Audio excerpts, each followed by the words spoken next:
லீக்ல என்ன மென்ஷன் பண்ணியிருக்காங்க? எஃப்ஐஆர் டீட்டெயிலில் அவங்களோட நேமு, ஃபோன் நம்பரு, அவங்க ஃபோட்டோஸ் எல்லாமே கொடுத்துருந்தாங்க. சரி. இப்ப அது எல்லாமே கொஞ்ச நேரத்துக்கு ஒரு மணி நேரத்துக்கு லீக் ஆகி எல்லாருமே பார்த்துட்டாங்க. அந்த பொண்ண ஃபோட்டோ, பார்த்துட்டாங்க. நம்பர் கால் போக ஆரம்பிச்சிருச்சு. இது எனக்கு கேட்டா போலீஸ் ஸ்டேஷன்ல இருந்து என்ன சொல்றாங்கன்னா, அது வந்து சிஸ்டம் ஏதோ கோளாறுனால அப்படி இல்ல ஆயிடுச்சு. மொத்தமே தமிழ்நாட்டுல கோளாறு தான். சிஸ்டம் மட்டும் கோளாறு இல்ல.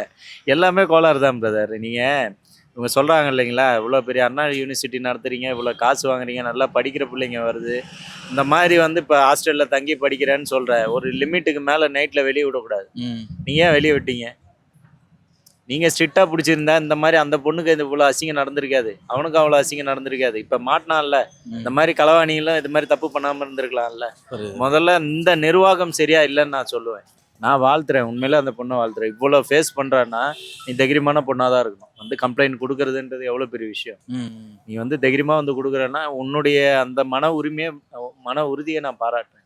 உண்மையிலே உனக்கு ஏற்பட்ட இழப்பு மாதிரி வேற யாருக்கும் ஏற்பட்டிருக்கு? இப்போ இந்த ஃபோட்டோ, நம்பர்லாம் வெளிய வரும்போது வந்து பார்த்தீங்கன்னா, அடுத்தது யாராவது வந்து அவங்களுக்கு வந்து இல்லை, எனக்கு தெரிஞ்சு சுட்டணும் பிரதர்.